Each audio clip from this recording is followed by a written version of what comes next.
later, but we're going to go ahead and get started and get right into our content. So another round of applause. Thank you so much, and let's kick it off with our Tech for Societal Progress panel. Thank you.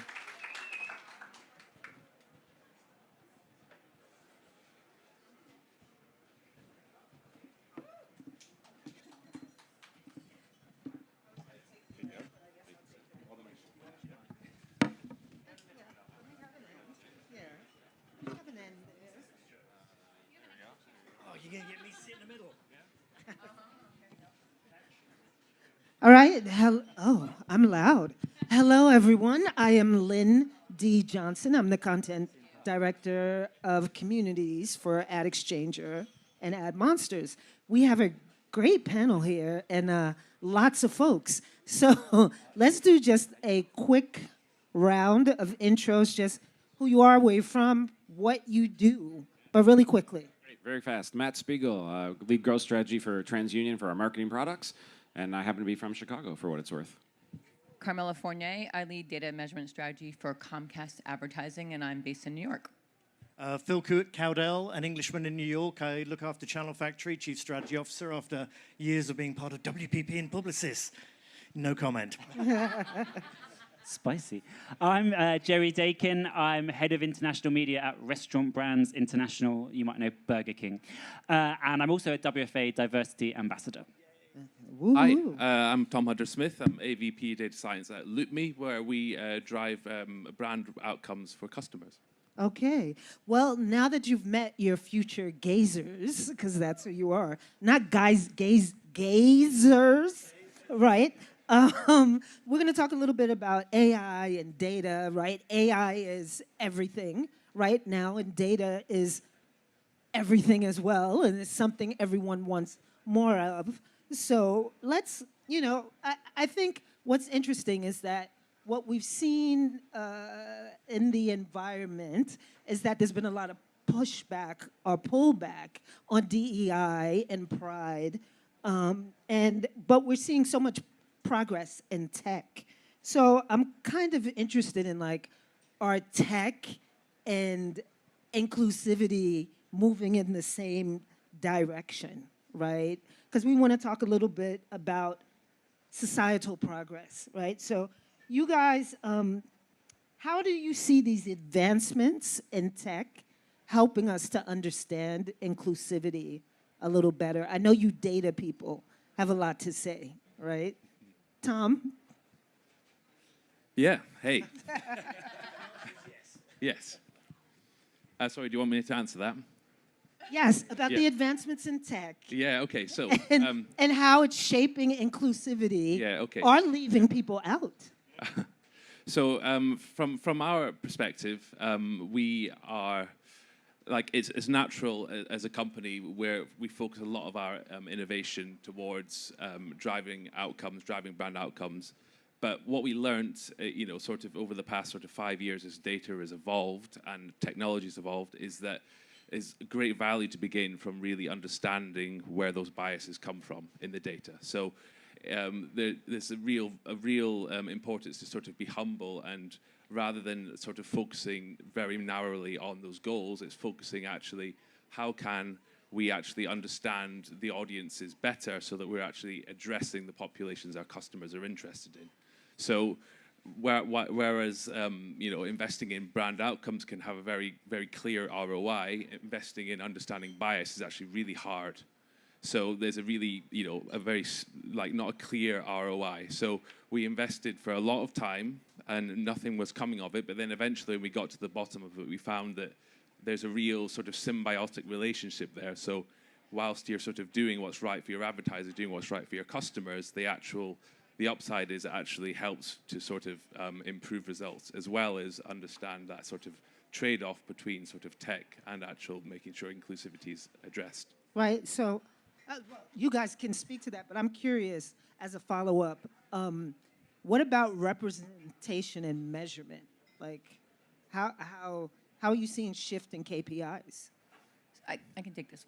Okay. Did you want to take that? Go for it. Okay.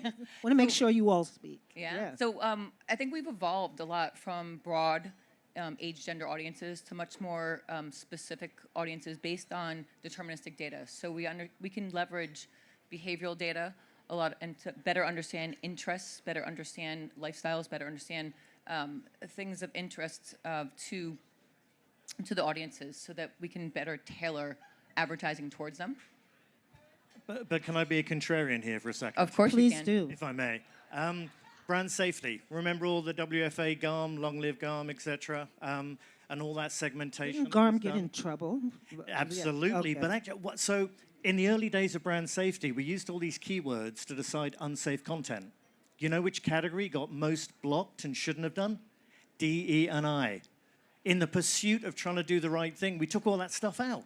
So if you talked about LGBTQ rights, about gay marriage, if you talked about race, sex, etc., you were actually blocked and you were demonetized, your face wasn't seen, your voice wasn't heard. That's totally unacceptable. So that's data for bad. And I think what happened in the industry, we realized we had to course correct. And so we're now using better, more insightful data for good. So to your point, data was great if you use it for the right thing. And now we're getting to the stage we can be very specific. I'll give you one little example. We used to have like maybe 100 LGBTQ plus creators that identified in across YouTube, for example. Now we've got 440,000.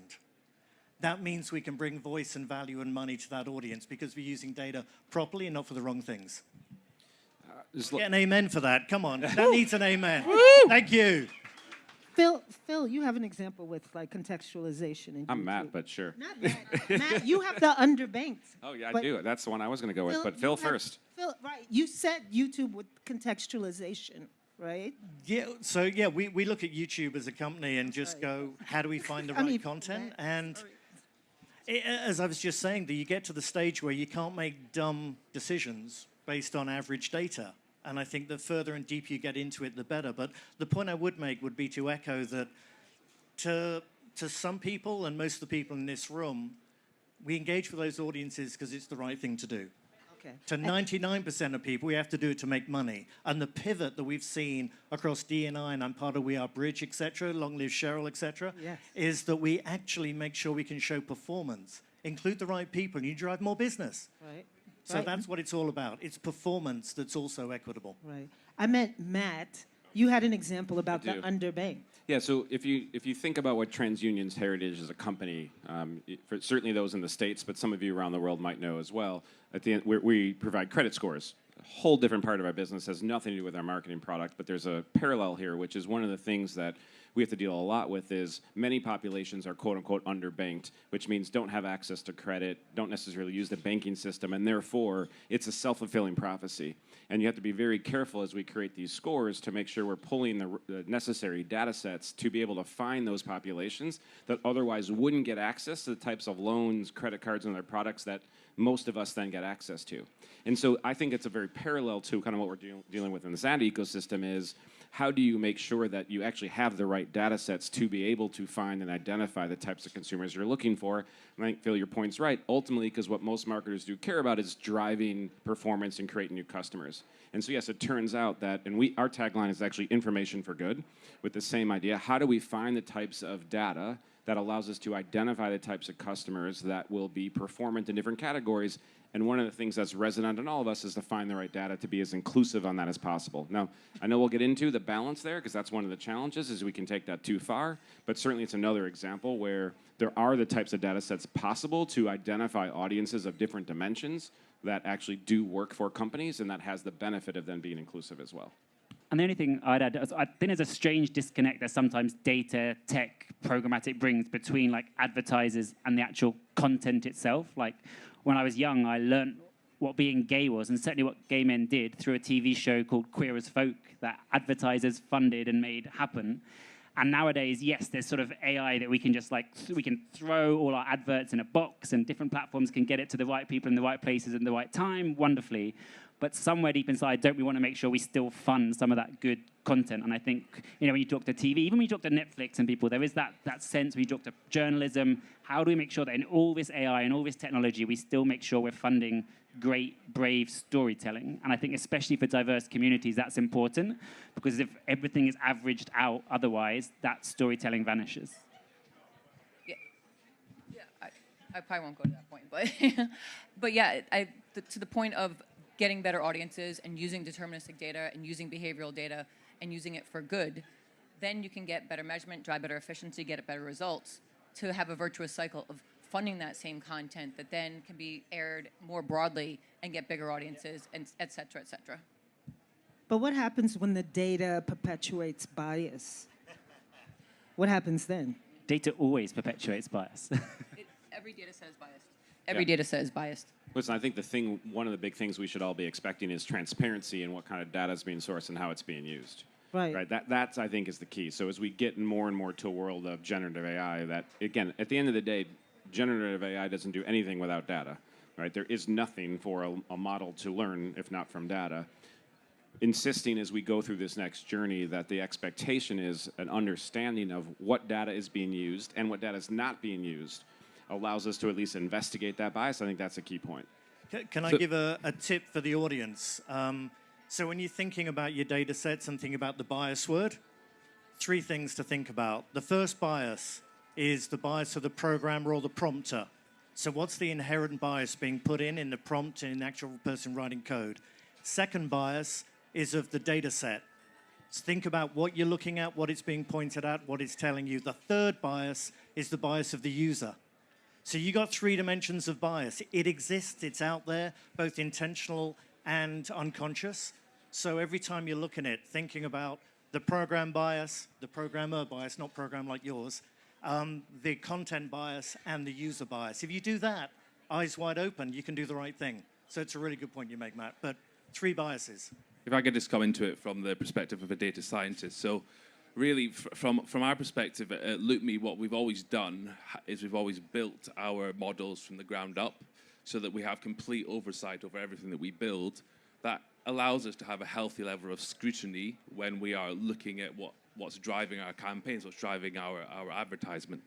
With generative AI, along with all the fantastic opportunities that it brings us, what it does also bring us is it brings us with a degree of black box. So what we don't have anymore is this ability to look underneath the hood and say, hey, what's going on here? What's actually driving this? And that lack of access is something that we need to sort of work on together. We need to work on not just from the perspective of our users to make sure we don't perpetuate the bias, but how can we make sure that we put in place as innovators the right regulations and guardrails to make sure that we don't get into the situation where this access perpetuates, centralizes the control into a small number of large companies. Yeah, and AI is a powerful tool. Gen AI is even more powerful. And it's like putting a 16-year-old behind a Ferrari, right? They may have way too much power, way too much ability to go too fast and cause problems. And so I think it's really important that we think about the human element for AI,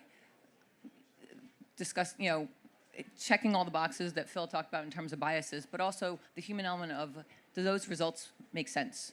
And does that... Someone checking the homework. You got it, yep. And also just getting training on the prompts. Like, are you asking it the right questions in order to be able to get the best results and the most accurate results and not perpetuating biases? Like Carmelia and I were talking this going, there's the difference between abdication and delegation. Yep. Abdication, you just put it to the machine, whatever the machine says, you're busy, send it to the customer. Delegation is you put it, you get it back, you check it, you go in, and you iterate. And I think that's the key if you're going to think, please don't let your teams abdicate, but you can delegate. Does that work? Yeah? Thank you. Yeah, a couple of you have mentioned performance earlier. How do we make a case for inclusive investment that's not just about social impact, but is about investment? I mean, performance, sorry. I mean, the Unstereotype Alliance did a fantastic job. I think they launched it at last Cannes, of a longitudinal study with like 10 plus of the world's biggest advertisers looking at their campaigns that were more progressive, more inclusive, and how they drove brand, how they drove sales. And on every single one of those advertisers, and the numbers are quite big, I can't remember them, but like double-digit improvements when you're more inclusive. So I think although we can all acknowledge there is a sort of weird pushback on like actively talking about some of this stuff at the moment. There's actually a lot of advertisers who absolutely still fundamentally believe and know that marketing is about reaching as many people as possible and doing so in a way which resonates, cuts through. And all the evidence shows that inclusive marketing works. And that doesn't necessarily mean like you have to go and tweet about every Pride Month, every Black History Month, every International Women's Day. It means you make your advertising and all your comms and everything you do truly speak to and reflect your consumers, and it drives business. There's actually no evidence in the other direction. And Jerry, one of your key sponsors, I think, within WFA would be P&G. And I think that line from Mark Pritchard, where Pritchard went on the record to say, over the last 3 years, half of all their brand growth has come from re-including excluded audiences. Half of all the brand growth. No clever marketing, packaging, pricing. Just stop blocking selling to people who can buy your stuff. It's as simple as that. That's half of all the P&G growth. So shout out to Mark Pretty good Pritchard number. For that. I think it's a great example for each of you to use. Right. What's one thing each of you wish you could have in the industry would stop doing or start doing when it comes to AI, data, and inclusive marketing? One thing you wish the industry would either stop doing or start doing. I wish we'd all stop saying that none of us will have a job in 2 years' time, because I don't think it's true. Though, of course, we all do need to learn how to include AI in our lives and adapt and change. But I think we get a bit carried away about that. Down the line. Yeah. Because I think a lot about, it's an interesting balance for me because I think a lot about the power of data, but also the danger of data. And so I think about how do we continue to make inclusivity be about all of the different targets and segmentations, regardless of dimension. And this should just, targeting an LGBTQ community should be no different than targeting other distinct audiences when it's relevant. We all have multiple frames of reference and passions and points of interest.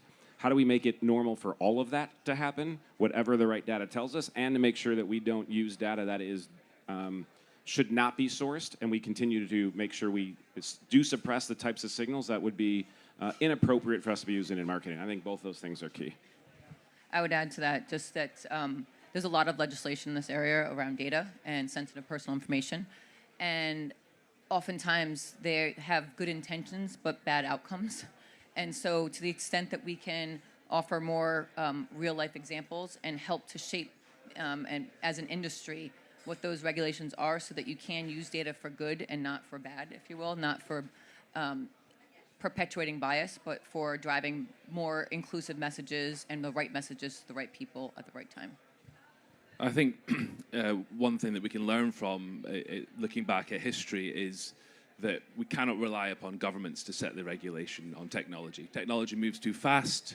Governments, regulation takes years to write. It takes a long time to write out the legal framework. So one thing that we're going to have to do looking forward as technology advancement accelerates with AI is we're going to have to find alternate means to regulating, and that means looking at ourselves and working together as companies. We're the ones that have, we've got a real, it's beneficial to us to make sure we look after the user. It's beneficial to us to make sure the right guardrails are in place to make sure that we don't centralize power and create great big monopolies again, that we have nice, continue to have a nice fertile, diverse, innovative, sector that we are all working in, where we can all benefit from AI and not, centralized power. So I think working together is really what we should all be doing. And just to wrap up, if I had one wish, I got teenage boys. I have 3 teenagers. None of them are even thinking about joining our industry. What does that say about our industry if we're not inspiring the next generation to come and join us? So if I had one wish, we open up, we share, we inspire, and we bring the next generation to want to be part of what we've been part of and that's made our careers, and we make sure we're creating something that people want to be proud of, want to be part of, and that makes a bigger societal impact. So let's get the next generation inspired to make a difference and be part of this journey we're all on together. Right. I have one more question for you all. What makes LGBTQIA+ leadership and allyship so critical to these advancements in AI, data, in technology? What do you think makes it critical? Respect, it's easy.